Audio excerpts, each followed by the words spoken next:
Hi ಸ್ನೇಹಿತರೆ, ನಮಸ್ತೆ. Welcome back to my YouTube channel. ಇವತ್ತಿನ ರೆಸಿಪಿ ಹುಳಿ ಅನ್ನ. ಯಾವ ರೀತಿ ಮಾಡೋದು ಹುಳಿ ರೈಸ್ ನ ನೋಡೋಣ ಬನ್ನಿ.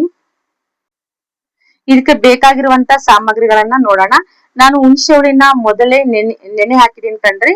ಒಂದು 5 ರಿಂದ 6 ಹಸಿಮೆಣಸಿಕಾಯಿ, ಒಂದ್ 5 ಒಣಮೆಣಸಿಕಾಯಿ, ಕರಿಬೇವು, ಉದ್ದಿನ ಬೇಳೆ, ಕಡಲೆಬೇಳೆ ಸ್ವಲ್ಪ ಒಂದೊಂದ್ ಸ್ಪೂನು, ಶೇಂಗಾ ಬೀಜ ಒಂದ್ ಸ್ವಲ್ಪ, ಒಂದ್ ಸ್ಪೂನು ಸಾಂಬಾರ್ ಪುಡಿ ಕಣ್ರಿ. ನಾನು ಆಲ್ರೆಡಿ ಎಣ್ಣೆ ಹಾಕಿಟ್ಟಿದೀನಿ. ಬನ್ನಿ ಒಗ್ಗರಣೆ ಮಾಡ್ಕೊಳನ್ರಿ. ಮೊದಲಿಗೆ ನಾವು ಸಾಸಿವೆ ಜೀರಿಗೆನ ಹಾಕೊಳ್ಳನ್ರಿ. ನೆಕ್ಸ್ಟ್ ಶೇಂಗಾ ಬೀಜನ ಹಾಕೊಳ್ಳನ್ರಿ. ಇದು ನೋಡ್ರಿ, ಶೇಂಗಾ ಬೀಜ ಕಂದು ಬಣ್ಣ ಬರೋವರೆಗೂ ನಾವು ಫ್ರೈ ಮಾಡ್ಕೊಳ್ಳೋಣ. ಹಾಗೆ ಉದ್ದಿನ ಬೇಳೆ, ಕಡಲೆಬೇಳೆ ಹಾಕೊಳ್ಳನ್ರಿ. ಹಾಕೊಂಡು ಇದು ಸಹ ಕ್ರಿಸ್ಪಿಯಾಗಿ ಹುರ್ಕೊಳ್ಳನ್ರಿ ಎಣ್ಣೆಲಿ.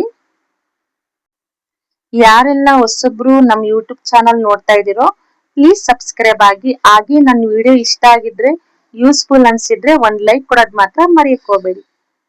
ನಮ್ ಚಾನಲ್ಗೆ ಯಾರೆಲ್ಲ ಸಬ್ಸ್ಕ್ರೈಬ್ ಆಗಿದಿರೋ ಅವ್ರಿಗೆಲ್ಲರಿಗೂ ತುಂಬಾ ಧನ್ಯವಾದಗಳು ಕಣ್ರಿ.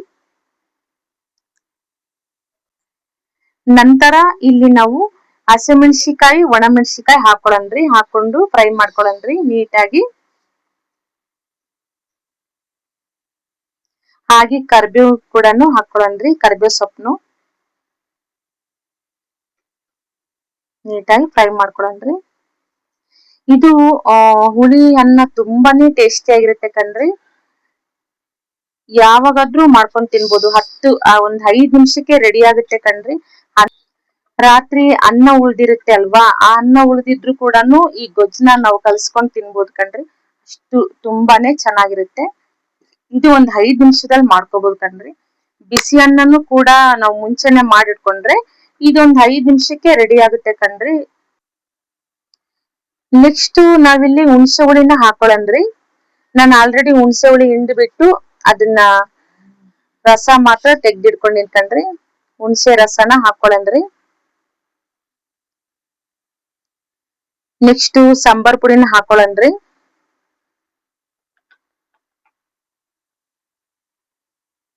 ಒಂದ್ ಸ್ವಲ್ಪ ಒಂದು ಅರ್ಧ ಸ್ಪೂನು ಅರಿಶಿನ ಪೌಡರ್ ಹಾಕೊಳ್ಳನ್ರಿ. ಒಂದ್ ಸ್ವಲ್ಪ ಹಾಗೆ ರುಚಿಗೆ ತಕ್ಕಷ್ಟು ಉಪ್ಪನ್ನ ಹಾಕೊಳ್ಳನ್ರಿ. ಸ್ವಲ್ಪ ನೋಡ್ರಿ, ಇದು ಎಣ್ಣೆ ಬಿಡೋ ತನಕನು ನಾವು ಇದನ್ನ ಫ್ರೈ ಮಾಡ್ಕೋಬೇಕಾಗತ್ತೆ ಒಗ್ಗರಣೆನ. ಇದು ಹುಳಿಗೊಜ್ಜನ್ನ ವಾರಗಟ್ಲೆ ಸ್ಟೋರ್ ಮಾಡ್ಕೊಂಡು ಇಡ್ಕೋಬಹುದು ಕಣ್ರಿ. ತಿನ್ಲಿಕ್ಕೆ ಚೆನ್ನಾಗಿರುತ್ತೆ, ಒಂದ್ ವಾರ ಆದ್ರೂ ಕೆಡೋದಿಲ್ಲ ಕಣ್ರಿ ಇದು. ಬನ್ನಿ ರೈಸ್ ಹಾಕ್ಬಿಟ್ಟು ಕಲ್ಸ್ಕೊಳೋಣ. ನಾನಿಲ್ಲಿ ನಾನು ಮುಂಚೆನೆ ಒಂದ್ ತಟ್ಟೆಲಿ ಹಾಕಿಟ್ಟಿದ್ದೇರಿ ಹಾರ್ಲಿಕ್ಕೆ. ಕಲ್ಸ್ಕೊಳೋಣ ಬನ್ನಿ. ನೋಡ್ರಿ, ರೈಸ್ನ ನಾವು ಚೆನ್ನಾಗಿ ಕಲ್ಸ್ಕೊಳನ್ರಿ ನೀಟಾಗಿ. ಇದಕ್ಕೆ ಸ್ವಲ್ಪ ಕೊತ್ತಂಬರಿ ಸೊಪ್ಪು ಹಾಕೊಳ್ಳನ್ರಿ. ಕೊತ್ತಂಬರಿ ಸೊಪ್ಪು ಕಟ್ ಮಾಡ್ಕೊಂಡು ಸ್ವಲ್ಪ ಹಾಕ್ಬಿಟ್ಟು ಕಲ್ಸ್ಕೊಳನ್ರಿ, ಚೆನ್ನಾಗಿರುತ್ತೆ. ನೋಡ್ರಿ, ನೀವು ಬೇಕಿದ್ರೆ ಒಂದ್ ಈರುಳ್ಳಿ, ಒಂದ್ ಸ್ವಲ್ಪ ಬೆಳ್ಳುಳ್ಳಿ ಕೂಡ ಹಾಕೋಬಹುದು ಕಣ್ರಿ ಒಗ್ಗರಣೆಗೆ. ನಾನು ಇಲ್ಲಿ ಏನು ಹಾಕಿಲ್ಲ ಕಣ್ರಿ, ಆದ್ರೂ ಅಷ್ಟು ಟೇಸ್ಟಿ ಆಗಿರುತ್ತೆ, ಚೆನ್ನಾಗಿರುತ್ತೆ. ನೀವು ಒಂದ್ಸಲ ಮನೆಯಲ್ಲಿ ಟ್ರೈ ಮಾಡಿ. Thanks for video watching. Bye ಸ್ನೇಹಿತರೆ.